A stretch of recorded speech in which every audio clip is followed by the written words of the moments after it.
Day 378, Saturday, March 2nd. Proverbs 15 and 16. Proverbs 15:1-33 NKJV. A soft answer turns away wrath, but a harsh word stirs up anger. The tongue of the wise uses knowledge rightly, but the mouth of fools pours forth foolishness.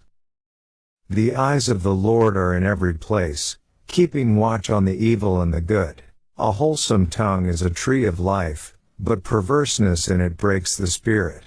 A fool despises his father's instruction, but he who receives correction is prudent. In the house of the righteous there is much treasure, but in the revenue of the wicked is trouble.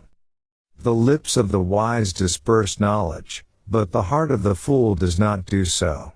The sacrifice of the wicked is an abomination to the Lord, but the prayer of the upright is his delight. The way of the wicked is an abomination to the Lord, but he loves him who follows righteousness. Harsh discipline is for him who forsakes the way, and he who hates correction will die. Hell and destruction are before the Lord, so how much more the hearts of the sons of men. A scoffer does not love one who corrects him, nor will he go to the wise. A merry heart makes a cheerful countenance, but by sorrow of the heart the spirit is broken. The heart of him who is understanding seeks knowledge, but the mouth of fools feeds on foolishness. All the days of the afflicted are evil, but he who is of a merry heart has a continual feast. Better is a little with the fear of the Lord, than great treasure with trouble. Better is a dinner of herbs where love is, than a fatted calf with hatred. A wrathful man stirs up strife, but he who is slow to anger allays contention. The way of the lazy man is like a hedge of thorns, but the way of the upright is a highway. A wise son makes a father glad, but a foolish man despises his mother. Folly is joy to him who is destitute of discernment, but a man of understanding walks uprightly. Without counsel, plans go awry, but in the multitude of counselors they are established. A man has joy by the answer of his mouth, and a word spoken in due season, how good it is. The way of life wins upward for the wise, that he may turn away from hell below. The Lord will destroy the house of the proud, but he will establish the boundary of the widow. The thoughts of the wicked are an abomination to the Lord, but the words of the pure are pleasant. He who is greedy for gain troubles his own house, but he who hates bribes will live. The heart of the righteous studies how to answer, but the mouth of the wicked pours forth evil. The Lord is far from the wicked, but he hears the prayer of the righteous. The light of the eyes rejoices the heart, and a good report makes the bones healthy. The ear that hears the rebukes of life will abide among the wise. He who disdains instruction despises his own soul, but he who heeds rebuke gets understanding. The fear of the Lord is the instruction of wisdom, and before honor is humility. Proverbs 16:1-33 NKJV. The preparations of the heart belong to man, but the answer of the tongue is from the Lord. All the ways of a man are pure in his own eyes, but the Lord weighs the spirits. Commit your works to the Lord, and your thoughts will be established. The Lord has made all for himself, yes, even the wicked for the day of doom. Everyone proud in heart is an abomination to the Lord. Though they join forces, none will go unpunished. In mercy and truth atonement is provided for iniquity, and by the fear of the Lord one departs from evil. When a man's ways please the Lord, he makes even his enemies to be at peace with him. Better is a little with righteousness, than vast revenues without justice. A man's heart plans his way, but the Lord directs his steps. Divination is on the lips of the king. His mouth must not transgress in judgment. Honest weights and scales are the Lord's. All the weights in the bag are his work. It is an abomination for kings to commit wickedness, for a throne is established by righteousness. Righteous lips are the delight of kings, and they love him who speaks what is right. As messengers of death is the king's wrath, but a wise man will appease it. In the light of the king's face is life, and his favor is like a cloud of the latter rain. How much better to get wisdom than gold, and to get understanding is to be chosen rather than silver. The highway of the upright is to depart from evil. He who keeps his way preserves his soul. Pride goes before destruction, and a haughty spirit before a fall. Better to be of a humble spirit with the lowly, than to divide the spoil with the proud. He who heeds the word wisely will find good, and whoever trusts in the Lord, happy is he. The wise in heart will be called prudent, and sweetness of the lips increases learning. Understanding is a wellspring of life to him who has it, but the correction of fools is folly. The heart of the wise teaches his mouth, and adds learning to his lips. Pleasant words are like a honeycomb, sweetness to the soul and health to the bones. There is a way that seems right to a man, but its end is the way of death. The person who labors for himself, for his hungry mouth drives him on. An ungodly man digs up evil, and it is on his lips like a burning fire. A perverse man sows strife, and a whisperer separates the best of friends. A violent man entices his neighbor, and leads him in a way that is not good. He winks his eye to devise perverse things. He purses his lips and brings about evil. The silver-haired head is a crown of glory, if it is found in the way of righteousness. He who is slow to anger is better than the mighty, and he who rules his spirit than he who takes a city. The lot is cast into the lap, but its every decision is from the Lord. Daily Deep Dive. The UCG reading program states, 32. 2 collections, 15-1, 16-8. Type, AB envelope series. This text is, in effect, random repetition, but with recognizable clusters of proverbs. It is composed of 2 collections, Proverbs 15:1-17 and 15:18-16-8, which parallel each other not structurally so much as in content. Each major collection begins with a word on patience versus the provocation of wrath, Proverbs 15:1, Proverbs 15:18, and each ends with better sayings on apparent versus real prosperity, Proverbs 15:16-17, Proverbs 16:8. Between these markers the 2 collections, here referred to as I and II, contain teachings that correspond to one another in remarkable detail. In the following chart, collection I is set forth in its normal order, while units in collection 2 are set out in an order that corresponds to those in collection I. This does not imply that verses in collection 2 need to be transposed. It is done merely to make the comparison clearer. Similarly, this analysis does not dispute that there are other parallels and ties among these verses other than those mentioned here. Collection 1 and Collection 2 pairings, from original chart in full email. 15-1 gentle versus harsh answer, calming versus provoking anger. 15-18 hot-tempered versus patient man, calming versus provoking anger. 15-2-4 chiasmus, use of the tongue, 2,4, and divine retribution, 3. 15-24-27 chiasmus, life and death, 24,27, and divine retribution, 25-26.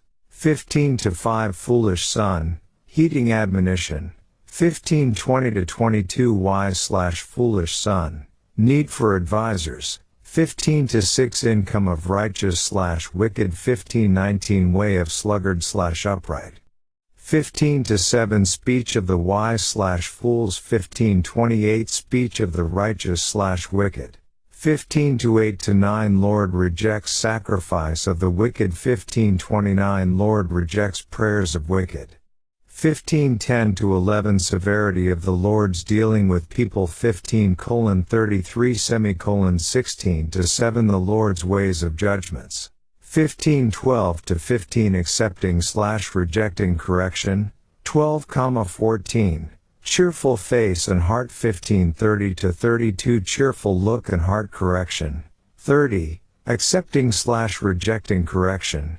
31-32. 15:16-17 Better sayings on true prosperity, 16-8 Better sayings on true prosperity. Collection 2, 24 verses, is not only longer than Collection I, 17 verses, but it also contains one verse that has no parallel in Collection I, Proverbs 15:23. On the other hand, 15:23 concerns the ability to give an appropriate answer and thus obliquely relates to the lead verses, Proverbs 15:1, Proverbs 15:18 inches, neck.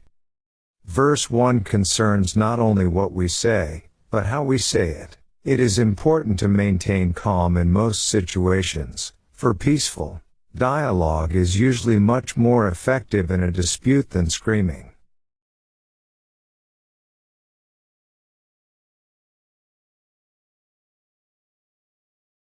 This need not convey weakness for, as Proverbs 25:15 says figuratively, a gentle tongue can break a bone. Regarding the chiasms, concentric arrangements, of the second section here, the New American Commentary states, in the first series, VV 2-4, a single proverb on God's omniscience serving as perfect administration of justice, v.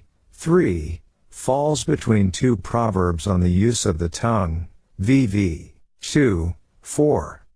In the second series, VV 24-27, two proverbs on divine justice, VV 25-26, fall between two proverbs on behavior that leads either to life and prosperity or to the grave, VV 24-27.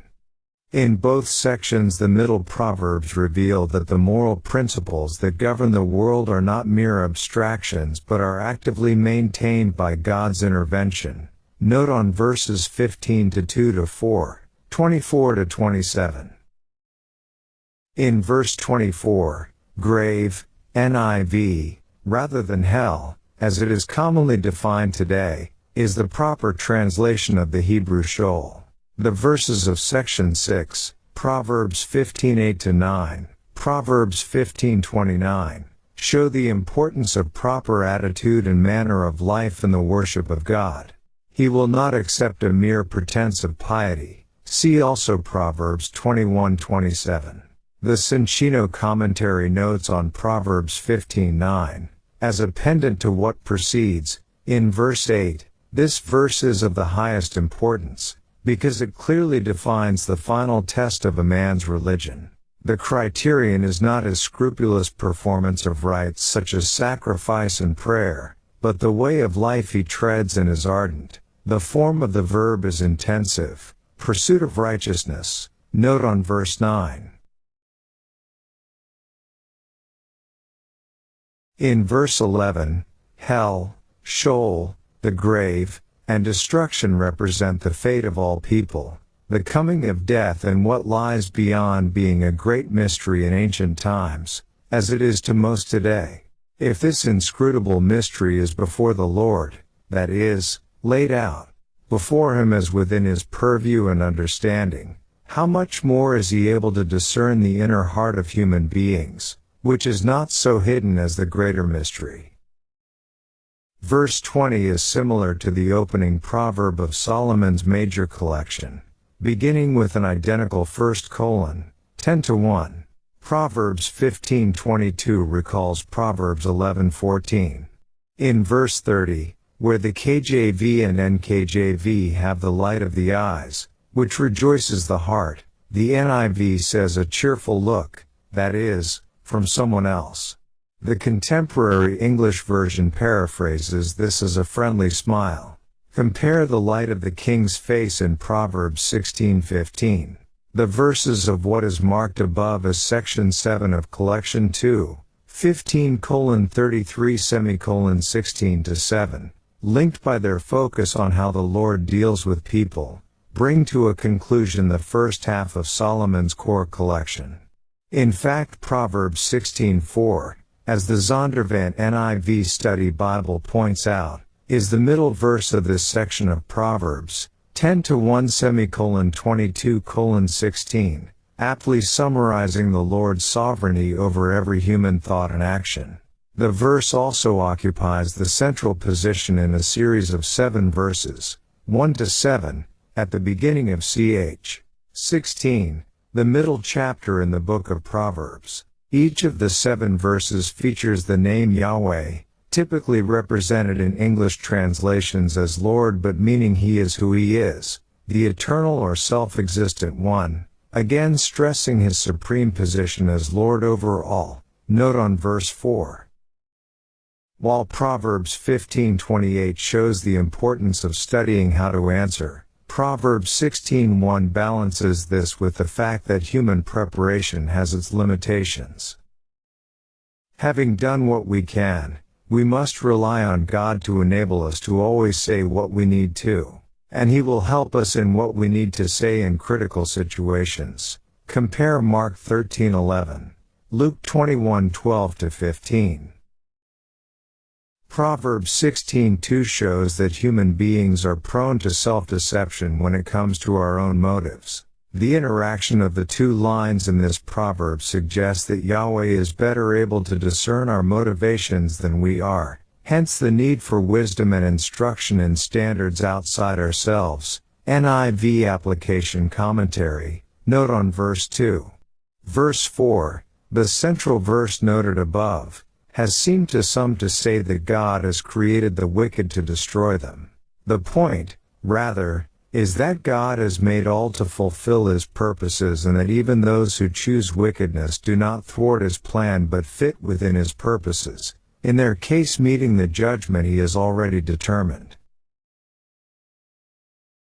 Of course, God did predetermine that some would meet with destruction in this life. See Romans 9:14-24, but this does not mean they are ultimately lost. For a full discussion of this matter, see our Beyond Today magazine article Predestination. Are you just a pawn? Proverbs 16:5 uses some of the same wording as Proverbs 11:20-21. Proverbs 16:7, which tells us that God causes the enemies of the righteous to be at peace with them, conveys a general principle. Scripture gives us some examples. See Genesis 20:15, Genesis 26:27 ff, Genesis 33:4, 2 Chronicles 14:6-7, 2 Chronicles 17:10. A measure of peace allows God's people to live their lives in service to Him, to their families and to each other. Of course, there are often times when God allows enemies to be actively antagonistic against His people. The proverb must be considered as applying over the long haul of life, and it will find ultimate fulfillment in the age to come. Continuing in Solomon's Core Collection, 10:1:22:16, we may observe that the second part, 16:1:22:16, is made up mostly of synonymous proverbs. 33. 3 collections, Proverbs 16:9:17-1, type, AB envelope series.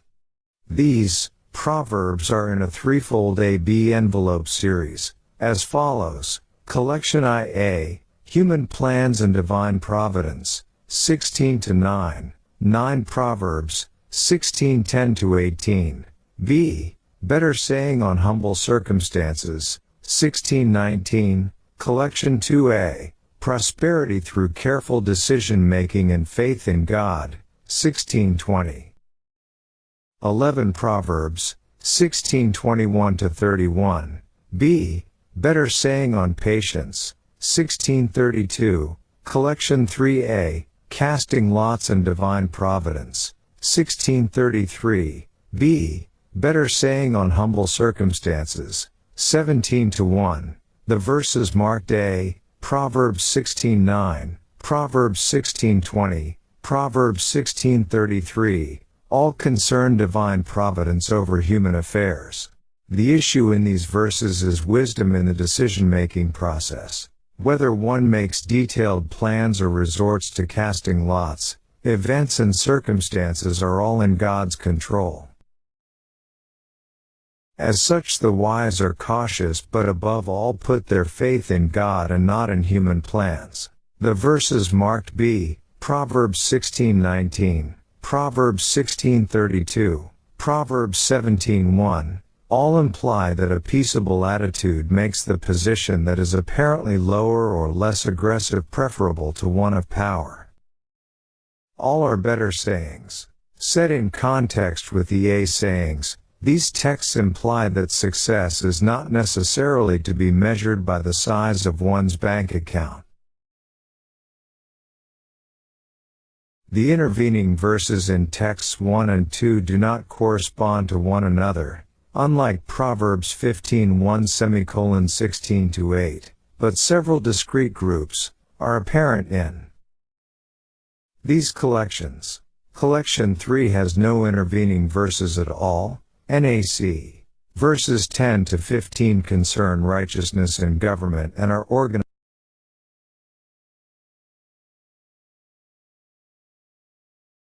Collection 3 has no intervening verses at all. NAC. Verses 10-15 concern righteousness in government and are organized as a thematic collection. Also, the catchword king occurs in every verse except 11, which nevertheless plainly deals with justice in government. Note on verses 10-15. Expositor's notes on verse 10. This first one teaches that kings must speak righteously in their official capacities. The first part states that when the king speaks officially, it is as if it were an oracle. NIV. The word kesem is used throughout the Bible in the negative sense of divination, as the NKJV renders it here. Here it seems merely to mean as words from an oracular sentence, as if he speaks for God. See Numbers 22:7, Numbers 23:23.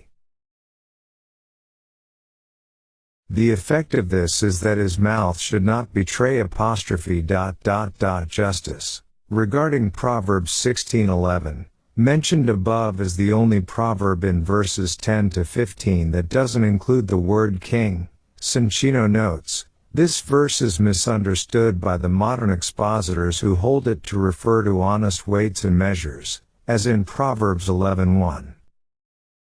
If so interpreted, it is out of place and has no connection with the group which deals with the subject of a king's obligations, and preference should be given to the Jewish commentaries which related the verse to the divine origin of justice.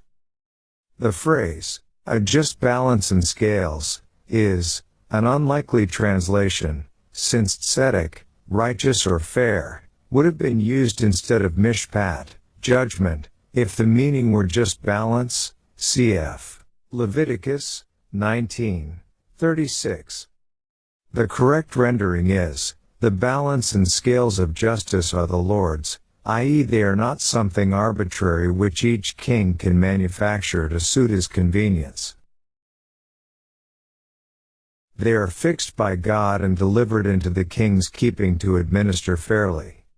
Regarding weights of the bag, the weights to be used on the scales, like the scales themselves, are made by God. The king may not provide his own. Note on Proverbs 16:11. The latter rain in verse 15 refers to the spring rain in Israel. The spring rain was essential for the full development of barley and wheat. It was therefore a sign of good things to come. Cf. The dew of Proverbs 19:12 inches, Zondervan NIV Study Bible. Note on Proverbs 16:15.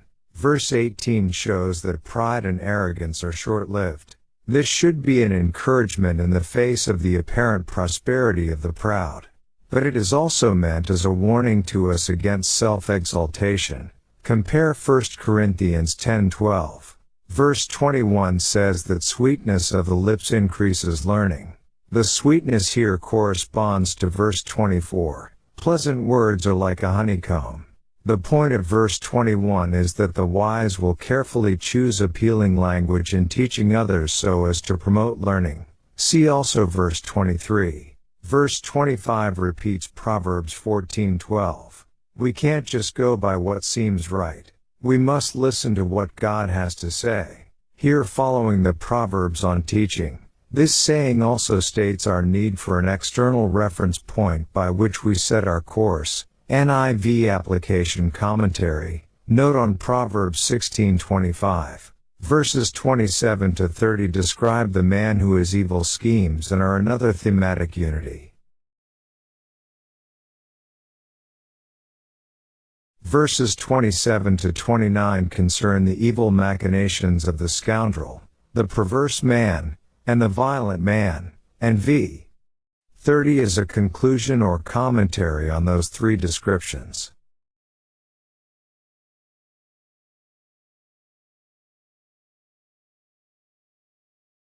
The winking eye and pursed lips of v. 30th of may be taken either as signals among conspirators or as a general statement of shiftiness in the facial mannerisms of scheming people. New American Commentary. Note on verses 27 to 30. Or possibly as friendly but deceptive signs. Perhaps they are a form of the enticement mentioned in verse 29. NIV Application Commentary. Note on verse 30.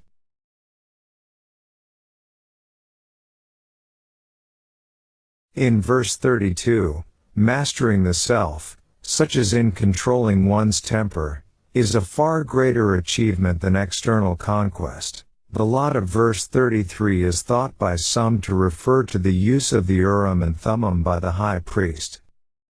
Yet it probably refers to the casting of lots in a more general sense, with appeal made to God to determine the outcome.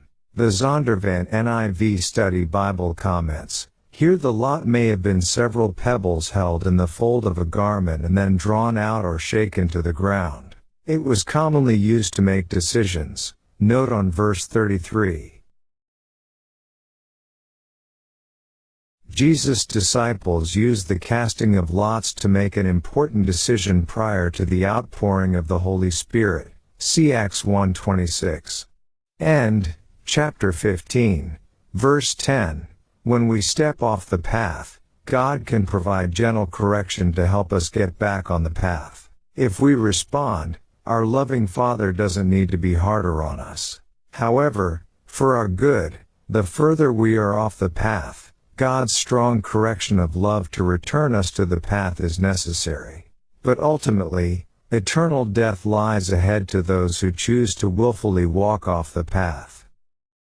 Verses 16 and 17. I love the principle these two verses are driving home. You can have a good life full of love, happiness and contentment, living a life in obedience to God, and have very little by what man considers a successful life, or you can have all that this world offers and have a life that is full of strife, emptiness and be unsatisfied with what you have.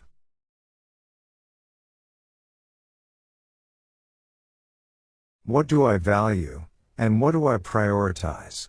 Verse 19, Adam Clarke's commentary states, because he is slothful, he imagines 10,000 difficulties in the way which cannot be surmounted, but they are all the creatures of his own imagination, and that imagination is formed by his sloth. End. Verse 28, one of the principles we have been seeing over and over through the Proverbs is that the way we do and say things matter. We might say something that is true, but in the way we say it, it may be difficult for others to hear and accept. Our approach matters. Verse 32, instruction and advice is typically for our good.